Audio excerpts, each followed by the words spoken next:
नमस्कार। Vision IAS के news today के इस अंक में आप सभी का स्वागत है। इस अंक में हम आपके लिए लेकर आए हैं यूपीएससी परीक्षा की दृष्टि से महत्वपूर्ण कुछ अहम खबरें। इस अंक के साथ मैं हूँ दिव्या सिंह।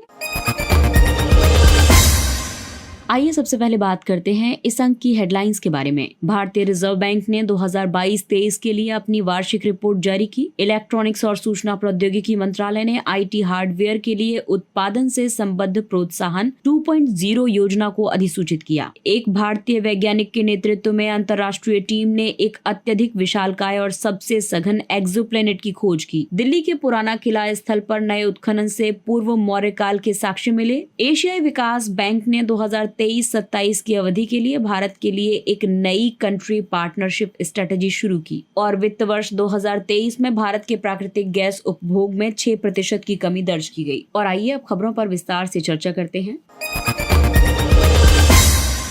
भारतीय रिजर्व बैंक ने 2022-23 में अपनी वार्षिक रिपोर्ट जारी की। इस रिपोर्ट के मुताबिक आर्थिक संभावनाओं की अगर हम बात करें तो भारतीय अर्थव्यवस्था ने रूस यूक्रेन युद्ध के दौरान वैश्विक उथल पुथल के बीच 2022-23 में मजबूत लचीलापन प्रदर्शित किया है। साथ ही भारत ने 7% की समृद्धि दर्ज की है, जो दुनिया की प्रमुख अर्थव्यवस्थाओं में सबसे ज्यादा है। भारत ने पिछले 5 वर्षों के दौरान वैश्विक समृद्धि में औसतन 12% से ज्यादा का योगदान दिया है। वहीं light weight and portable payment and settlement system की अगर हम बात करें तो रिजर्व बैंक LPSS शुरू करने पर विचार कर रहा है। ये इस क्षेत्र की पारंपरिक प्रौद्योगिकियों से स्वतंत्र होगा। इसे न्यूनतम कर्मचारियों के साथ कहीं से भी संचालित किया जा सकता है। Light weight and portable payment and settlement system भुगतान प्रणाली में वैसी ही भूमिका निभाएगा जैसा कि सैन्य क्षेत्र में बंकर निभाता है। LPSS प्राकृतिक आपदाओं और युद्ध जैसी विनाशकारी घटनाओं के दौरान थोक भुगतान, इंटरबैंक भुगतान जैसी आवश्यक भुगतान सेवाओं के निर्बाध संचालन की सुविधा प्रदान करेगा। आपको बता दें कि RTGS, NEFT और UPI जैसी मौजूदा पारंपरिक भुगतान प्रणालियां धन अंतरण की बड़ी मात्रा को संभालने के लिए डिजाइन की गई हैं, इसलिए ये अत्याधुनिक IT अवसंरचना द्वारा समर्थित हैं। वहीं central bank digital currency CBDC या फिर ई-रुपया की बात करें तो वर्तमान में 10.69 करोड़ रुपए के ई-रुपया होलसेल और 5.70 करोड़ रुपए के ई-रुपया रिटेल सर्कुलेशन में है। CBDC एक कानूनी मुद्रा है। इसे RBI ने डिजिटल रूप में जारी किया है। ये एक संप्रभु मुद्रा के समान है और फिएट मुद्रा के साथ इसका लेन देन किया जा सकता है। फिएट मुद्रा जैसे कि भारतीय रुपया और अमेरिकी डॉलर। इसके अलावा RBI की इस रिपोर्ट में और अन्य पक्षों पर भी ध्यान दिया गया है। इसके तहत सर्कुलेशन में करेंसी नोट के संदर्भ में कुल सर्कुलेशन में रहे बैंक नोटों में 500 रुपए और 2000 रुपए के बैंक नोटों का संयुक्त हिस्सा 31 मार्च 2023 तक 87.9% था। वहीं अगर हम नकली नोटों के सर्कुलेशन की बात करें तो वर्ष 2022-23 में 500 रुपया जो कि नए डिजाइन का है, इसके नकली नोटों की संख्या में 14.4% की वृद्धि दर्ज की गई है। अगला टॉपिक है इलेक्ट्रॉनिक्स और सूचना प्रौद्योगिकी मंत्रालय ने आईटी हार्डवेयर के लिए उत्पादन से संबद्ध प्रोत्साहन 2.0 योजना को अधिसूचित किया है। केंद्रीय मंत्रिमंडल ने भारत की विनिर्माण क्षमताओं और निर्यात को बढ़ाने के लिए आईटी हार्डवेयर के लिए PLI 2.0 योजना को मंजूरी दी है। आईटी हार्डवेयर के लिए PLI 1.0 को 2021 में शुरू किया गया था। वैश्विक इलेक्ट्रॉनिक्स विनिर्माण में भारत की हिस्सेदारी 2014 में 1.2% थी, जो बढ़कर 2021-22 में 3.75% हो गई थी। योजना की मुख्य विशेषताओं की अगर हम बात करें तो इसका उद्देश्य घरेलू विनिर्माण को बढ़ावा देने और मूल्य श्रृंखला में अधिक निवेश आकर्षित करने के लिए वित्तीय प्रोत्साहन का प्रस्ताव किया गया है। PLI का लक्ष्य क्षेत्र है laptop, tablet, all in one PC, server, ultra small form factor आदि। वहीं अगर हम इसकी अवधि की बात करें तो योजना की अवधि 6 साल तक है। बजटीय परिव्यय यानी खर्च की बात करें तो 17,000 करोड़ रुपए का इसका बजट है। प्रति कंपनी प्रोत्साहन जो है वो एक आधार वर्ष, जिसे कि वित्त वर्ष 2022-23 माना गया है, इसे निर्धारित करते हुए विनिर्मित वस्तुओं की निवल वृद्धिशील बिक्री के आधार पर प्रोत्साहन दिया जाएगा। वित्तीय प्रोत्साहन की अधिकतम सीमा इस तरह से होगी: वैश्विक कंपनियों के लिए 4500 करोड़ रुपए, हाइब्रिड में वैश्विक या घरेलू कंपनियों के लिए 2250 करोड़ रुपए और घरेलू कंपनियों के लिए 500 करोड़ रुपए। योजना के अपेक्षित लाभों की अगर हम बात करें तो इलेक्ट्रॉनिक्स विनिर्माण क्षेत्र में लगभग 3.35 लाख करोड़ रुपए का कुल उत्पादन अपेक्षित है। इलेक्ट्रॉनिक्स विनिर्माण क्षेत्र में 2430 करोड़ रुपए के अतिरिक्त निवेश की उम्मीद की गई है।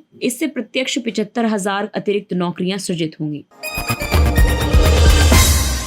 एक भारतीय वैज्ञानिक के नेतृत्व में एक अंतर्राष्ट्रीय टीम ने एक अत्यधिक विशालकाय और सबसे सघन एक्सोप्लैनेट की खोज की है। वैज्ञानिकों ने बृहस्पति के आकार का एक एक्सोप्लैनेट खोजा है। इसे TOI 4603b या फिर HD 245134b नाम दिया गया है। ये अब तक का उच्चतम घनत्व वाला एक्सोप्लैनेट है। इसका द्रव्यमान बृहस्पति के द्रव्यमान से 13 गुना ज्यादा है। ये 731 प्रकाश वर्ष दूर स्थित है और एक उपविशालकाय F प्रकार के तारे TOI 4603 की परिक्रमा कर रहा है। इस तारे को मैसाचुसेट्स इंस्टीट्यूट ऑफ टेक्नोलॉजी के नेतृत्व में नासा के ट्रांजिटिंग एक्सोप्लैनेट सर्वे सैटेलाइट द्वारा खोजा गया था। सौरमंडल से परे किसी भी ग्रह को एक्सोप्लैनेट कहा जाता है। अधिकतर एक्सोप्लैनेट्स अन्य तारों की परिक्रमा करते हैं। मुक्त रूप से गतिमान एक्सोप्लैनेट्स को रफ प्लैनेट भी कहा जाता है। ये आकाश गंगा के केंद्र की परिक्रमा करते हैं और किसी भी तारे से जुड़े नहीं हैं। कुछ एक्सोप्लैनेट पृथ्वी के समान अत्यधिक चट्टानी होते हैं, तो कुछ एक्सोप्लैनेट बृहस्पति और शनि के समान गैसों से निर्मित होते हैं। अत्यधिक विशालकाय एक्सोप्लैनेट्स का द्रव्यमान बृहस्पति के द्रव्यमान से 4 गुना ज्यादा होता है। TOI 4603b एक्सोप्लैनेट का द्रव्यमान अत्यधिक विशालकाय ग्रहों और कम द्रव्यमान वाले ब्राउन ड्वार्फ के बीच है। वास्तव में इसका द्रव्यमान बृहस्पति के द्रव्यमान के 11 से 16 गुना ज्यादा होता है। ब्राउन ड्वार्फ ऐसे पिंड होते हैं जिनका आकार बृहस्पति जैसे विशाल ग्रह और लघु तारे के आकार के बीच का होता है। नए एक्सोप्लैनेट की खोज के नेतृत्वकर्ता वैज्ञानिक प्रोफेसर अभिजीत चक्रवर्ती अहमदाबाद स्थित भौतिक अनुसंधान प्रयोगशाला यानी PRL के वैज्ञानिक हैं। ये खोज माउंट आबू में स्थित स्वदेशी PRL advanced radial velocity Abu sky search spectrograph यानी पारस का उपयोग करके की गई है। भारतीय वैज्ञानिकों ने K2 236b जो कि 2018 में खोजा गया था और TOI 1789b जो कि 2021 में खोजा गया एक्सोप्लैनेट्स है, इसकी भी खोज की है। ग्रह खोजने के 5 तरीके हैं। रेडियो वेलोसिटी, इसके जरिए अस्थिर परिक्रमण की निगरानी करके 872 ग्रहों की खोज की जा चुकी है। वहीं पारगमन के जरिए ग्रहों की छाया की खोज के माध्यम से 3401 ग्रह खोजे गए हैं। डायरेक्ट इमेजिंग यानी कि तस्वीरें लेकर 52 ग्रहों की खोज की गई है और गुरुत्वाकर्षण माइक्रो लेंसिंग गुरुत्वाकर्षण लेंस में प्रकाश के माध्यम से 146 ग्रहों की खोज की गई है। वहीं खगोल मिति की अगर हम बात करें तो सूक्ष्म गति के माध्यम से 2 ग्रहों की खोज की गई है। दिल्ली के पुराना किला स्थल पर नए उत्खनन से पूर्व मौर्य काल के साक्ष्य मिले हैं। पुराना किला में जारी उत्खनन का उद्देश्य इस स्थल का पूर्ण ऐतिहासिक कालक्रम स्थापित करना है। अब तक के उत्खनन से प्राप्त प्रमुख पुरावशेष हैं भगवान बैकुंठ विष्णु की पत्थर की मूर्ति, गजलक्ष्मी की एक टेराकोटा पट्टिका, भगवान गणेश की पत्थर की मूर्ति, मनुष्यों और जानवरों की टेराकोटा की मूर्तियां और अलग अलग पत्थरों की मोती और हड्डी से निर्मित सुई। इससे पहले की खुदाई में 2500 वर्षों तक मानव बस्ती और उनकी गतिविधियों की निरंतरता के साक्ष्य मिले हैं। अब तक की खुदाई में पुराना किला से 9 सांस्कृतिक स्तरों का पता चला है। ये स्तर अलग अलग ऐतिहासिक कालों का प्रतिनिधित्व करते हैं। इनमें पूर्व मौर्य, शुंग, कुषाण, गुप्त, उत्तर गुप्त, राजपूत, सल्तनत और मुगल काल शामिल है। पुराना किला का निर्माण 16वीं शताब्दी में मुगल बादशाह हुमायूं ने अपने नए शहर दीन पनाह के हिस्से के रूप में करवाया था। पुरातत्व के अलावा अबुल फजल के आईने अकबरी जैसे साहित्यिक स्रोत में भी इस तथ्य का उल्लेख है कि इस किले का निर्माण इंद्रप्रस्थ नामक स्थान पर हुआ था। पुराना किला परिसर की स्थापत्य संबंधी विशेषताओं की अगर हम बात करें तो इसमें है किला कोहना मस्जिद। इसे शेरशाह ने बनाया था। ये लोदियों और मुगलों की स्थापत्य कला के बीच की संक्रमणकालीन अवस्था को दर्शाती है। शेर मंडल, इसे शेरशाह ने बनवाया था। ये लाल बलुआ पत्थर से निर्मित एक अष्टकोणीय संरचना है। इसे सफेद और काले संगमरमर की पच्चीकारी से सजाया गया है। हुमायूं ने इसे एक पुस्तकालय बना दिया था। इसी इमारत की सीढ़ियों से गिरकर उसकी मृत्यु हो गई थी। इसके अलावा और संरचनाएं हैं। जल आपूर्ति के प्रबंधन के लिए एक बावली और एक हमाम भी मौजूद है। लाल दरवाजा और खैरुल मंजिल भी इस परिसर का हिस्सा माने जाते हैं। इसके 3 राजसी द्वार हैं, बड़ा दरवाजा, हुमायूं दरवाजा और तालाकी दरवाजा। यमुना नदी से जुड़ी एक चौड़ी खंदक भी बनी हुई है।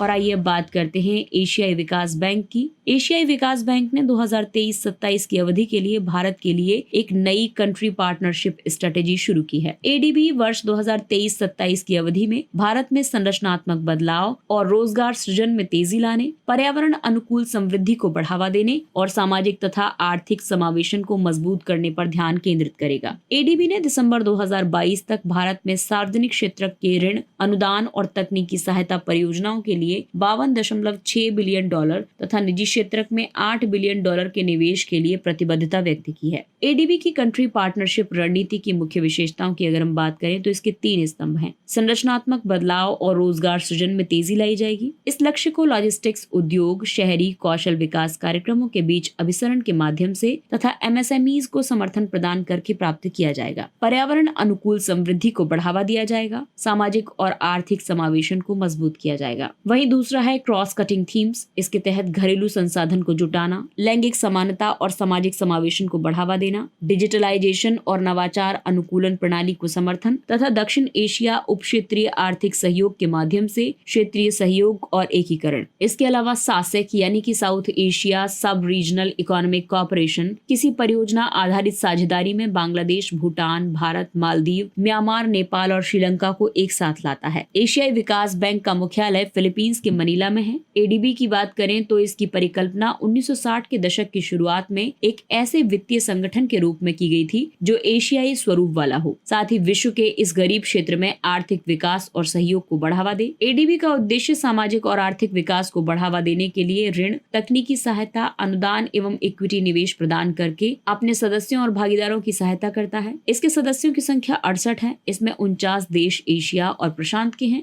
जबकि 19 देश अन्य क्षेत्रों के हैं। भारत इसका संस्थापक सदस्य है।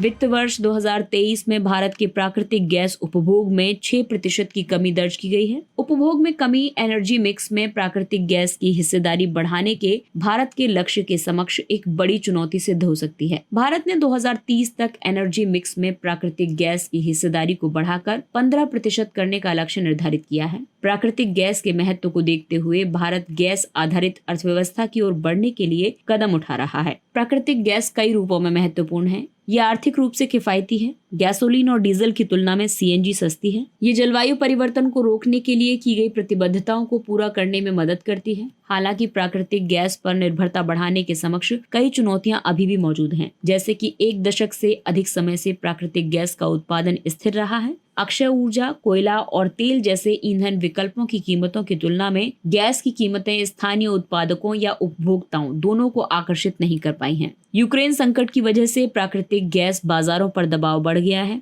गैस ग्रिड, पाइपलाइन, वितरण नेटवर्क और एलएनजी टर्मिनल की स्थापना में अवसंरचनात्मक बाधाएं उत्पन्न हो रही हैं। इसीलिए प्राकृतिक गैस का उत्पादन और उपभोग बढ़ाने के लिए कई उपाय किए गए, जैसे कि प्राकृतिक गैस के घरेलू उत्पादन को बढ़ाने के लिए प्राकृतिक गैस विपणन में सुधारों की घोषणा की गई है। प्राकृतिक गैस का स्थानीय स्तर पर मूल्य निर्धारण करने के लिए गैस ट्रेडिंग एक्सचेंज की स्थापना की गई है। गैस मूल्य निर्धारण पर किरीट पारिक समिति गठित की गई थी। पाइपलाइन और सिटी गैस डिस्ट्रीब्यूशन नेटवर्क सहित गैस अवसंरचना विकसित करने के लिए $60 बिलियन के निवेश की योजना बनाई गई है। प्रधानमंत्री ऊर्जा गंगा परियोजना और पूर्वोत्तर गैस ग्रिड परियोजना विकसित करके पूर्वी और उत्तर पूर्वी क्षेत्रों को गैस ग्रिड से जोड़ा गया है। और आइए बात करते हैं कुछ अन्य महत्वपूर्ण सुर्खियों की। मंत्रिमंडल की नियुक्ति समिति। एसीसी ने स्पेशल प्रोटेक्शन ग्रुप एसपीजी के निदेशक पद पर नियुक्ति को मंजूरी प्रदान कर दी है। एसपीजी प्रधानमंत्री की सुरक्षा के लिए जिम्मेदार है। एसीसी यानी मंत्रिमंडल की नियुक्ति समिति केंद्रीय सचिवालय, सार्वजनिक उद्यमों, बैंकों और वित्तीय संस्थानों के सभी उच्च स्तरीय पदों पर नियुक्ति से जुड़े निर्णय लेती है। एसीसी की अध्यक्षता प्रधानमंत्री करते हैं। केंद्रीय गृह मंत्री भी एसीसी में एक सदस्य के रूप में शामिल होते हैं। ई अपील्स योजना। केंद्रीय प्रत्यक्ष कर बोर्ड ने नई अपील्स योजना 2023 अधिसूचित की है। इसका उद्देश्य आयकर आयुक्तों के स्तर पर लंबित अपीलों को कम करना है। ई अपील्स योजना के तहत पीड़ित कर निर्धारिती संयुक्त आयुक्त की रैंक से नीचे के कर निर्धारण अधिकारी द्वारा पारित कुछ आदेशों के विरुद्ध अपील कर सकते हैं। कर निर्धारिती यानी असेसिंग ऑफिसर ये अपील संयुक्त आयुक्त के समक्ष कर सकता है। इस योजना के अंतर्गत किसी भी कार्रवाई के संबंध में किसी व्यक्ति को व्यक्तिगत रूप से या फिर अधिकृत प्रतिनिधि के माध्यम से उपस्थित होने की आवश्यकता नहीं होगी। हालांकि अपीलकर्ता व्यक्तिगत सुनवाई का अनुरोध कर सकता है। इसे वीडियो कॉन्फ्रेंसिंग या फिर वीडियो टेलीफोन के माध्यम से संपन्न किया जाएगा। राष्ट्रीय औद्योगिक गलियारा विकास और कार्यान्वयन ट्रस्ट। केंद्रीय वित्त मंत्री ने NICDIT की गतिविधियों की समीक्षा की है। NICDIT उद्योग संवर्धन और आंतरिक व्यापार विभाग के तहत एक शीर्ष निकाय है। ये देश के औद्योगिक गलियारों के समन्वित और एकीकृत विकास के लिए कार्य करता है। इन औद्योगिक गलियारों में शामिल हैं दिल्ली मुंबई औद्योगिक गलियारा, चेन्नई बेंगलुरु औद्योगिक गलियारा, अमृतसर कोलकाता औद्योगिक गलियारा और बेंगलुरु मुंबई औद्योगिक गलियारा। इसका गठन 2016 में किया गया। हेल्ड टू मैच्योरिटी प्रतिभूतियां। मूडीज की इन्वेस्टर सर्विस ने एक रिपोर्ट में कहा है कि HTM प्रतिभूतियों की बिक्री भारत जैसे देशों में बैंकों को नुकसान पहुंचा सकती है। HTM यानी हेल्ड टू मैच्योरिटी प्रतिभूतियां ऐसी प्रतिभूतियां हैं जिन्हें कंपनियां खरीदती हैं और परिपक्व यानी कि मैच्योर होने तक उन्हें धारित या फिर अपने पास सुरक्षित बनाए रखती हैं। HTM प्रतिभूतियां अधिक सुरक्षित होती हैं। ये बहुत कम उतार चढ़ाव के कारण बेहतर रिटर्न प्रदान करती हैं। इनका उपयोग ब्याज दर जोखिमों से बचने के लिए किया जाता है। यदि HTM प्रतिभूतियों का वर्तमान बाजार मूल्य उनकी खरीद लागत से काफी कम होता है तो ऐसी प्रतिभूतियों की बिक्री से बड़ा नुकसान हो सकता है। तांबा यानी कॉपर। भारत लगातार 5 वर्षों से तांबे का निवल आयातक देश बना हुआ है। हालांकि वित्त वर्ष 2018 तक भारत निवल निर्यातक हुआ करता था। स्टील और एल्यूमिनियम के बाद तांबा तीसरी सबसे बड़ी इस्तेमाल की जाने वाली औद्योगिक धातु है। तांबा सबसे ज्यादा तन्य यानी कि जिनको ताना जा सकता है, जिनको खींचा जा सकता है, ऐसी डक्टाइल धातुओं में से एक है। इसका उपयोग इलेक्ट्रिकल वायरिंग, प्लम्बिंग, विनिर्माण जैसे कार्यों या गतिविधियों में किया जाता है। तांबे के सामान्य अयस्क खनिज हैं चाल्कोपाइराइट, बोर्नाइट, मेलाकाइट, चाल्कोसाइट, कोवेलाइट और क्यूपराइट। तांबे के शीर्ष उत्पादक देश हैं चिली, पेरू और कोंगो लोकतांत्रिक गणराज्य। भारत में तांबे के प्रमुख खदान मलाजखंड मध्य प्रदेश, खेतड़ी और कोलिहान राजस्थान और झारखंड का सुरदा है।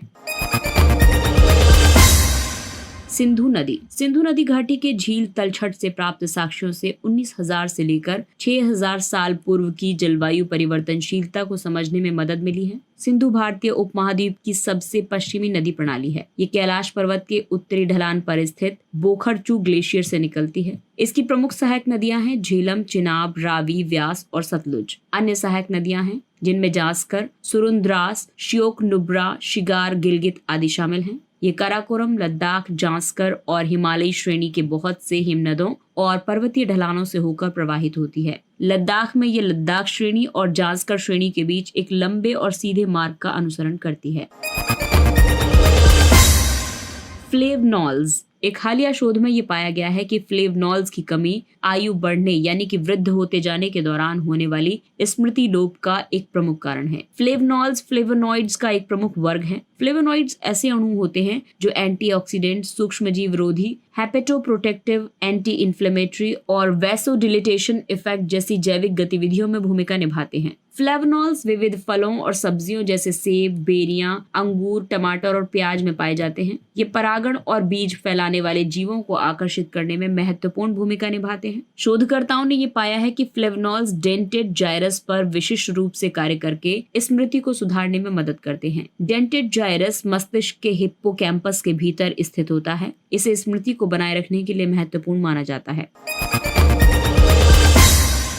एसिनेटोबैक्टर बॉम्बनी। वैज्ञानिकों ने आर्टिफिशियल इंटेलिजेंस का उपयोग करके एक नए एंटीबायोटिक एबासिन की खोज की है। एबासिन एंटीबायोटिक एक घातक सुपरबग एसिनेटोबैक्टर बॉम्बनी को नष्ट कर सकता है। एसिनेटोबैक्टर जीवाणुओं का एक समूह है। यह आमतौर पर पर्यावरण जैसे कि मृदा और जल में पाया जाता है। एसिनेटोबैक्टर बॉम्बनी संक्रमण के लिए उत्तरदायी एक प्रमुख कारक है। इसे मनुष्यों में होने वाले अधिकतर एसिनेटोबैक्टर संक्रमण के लिए जिम्मेदार माना जाता है। ये रक्त, मूत्रमार्ग और फेफड़ों तथा घाव में संक्रमण का कारण बन सकता है। विश्व स्वास्थ्य संगठन ने इसे अपने प्राथमिक रोग जनकों की सूची में एक अति गंभीर खतरे के रूप में वर्गीकृत किया है। प्राथमिक रोगजनक बैक्टीरिया कुलों का एक समूह है जिन्हें मानव स्वास्थ्य के समक्ष सबसे बड़ा खतरा माना जाता है। और आइए बात करते हैं सुर्खियों में रहे स्थल के बारे में। कोसोवो, इसकी राजधानी प्रिस्टीना है। हाल ही में उत्तरी कोसोवो में हुए एक हमले के दौरान नाटो के कई शांति रक्षक सैनिक घायल हो गए। कोसोवो यूरोप के बाल्कन क्षेत्र में स्थित एक भू-आबद्ध देश है। ये अल्बानिया, उत्तर मैसेडोनिया, मॉन्टेनेग्रो और सर्बिया से घिरा हुआ है। कोसोवो ने अपने सर्ब और मुख्य रूप से अल्बानियाई निवासियों के बीच लंबे समय से जारी तनावपूर्ण संबंधों के बाद वर्ष 2008 में सर्बिया में अपनी एक तरफा स्वतंत्रता की घोषणा की थी। कोसोवो भौगोलिक दृष्टि से पर्वतीय क्षेत्र है। यहाँ तीव्र ढाल वाली चोटियां और संकीर्ण घाटियां पाई जाती हैं। यहाँ की जलवायु महाद्वीपीय है। यहाँ शीत ऋतु ज्यादा ठंडी और शुष्क होती है और ग्रीष्म ऋतु बहुत गर्म और आर्द्र होती है। यहाँ की प्रमुख नदी है इबर नदी और सर्वोच्च बिंदु है जेराबिका। इसके साथ ही ये अंक समाप्त होता है। अगले अंक में फिर मुलाकात होगी कुछ अन्य महत्वपूर्ण खबरों के साथ। तब तक अपने लक्ष्य के लिए तत्पर रहिए और अगर आपको हमारा कंटेंट अच्छा लगता है तो इसे लाइक, सब्सक्राइब और शेयर जरूर करें। और अब हमें यानी विजन IAS की पूरी टीम को दीजिए इजाजत। नमस्कार।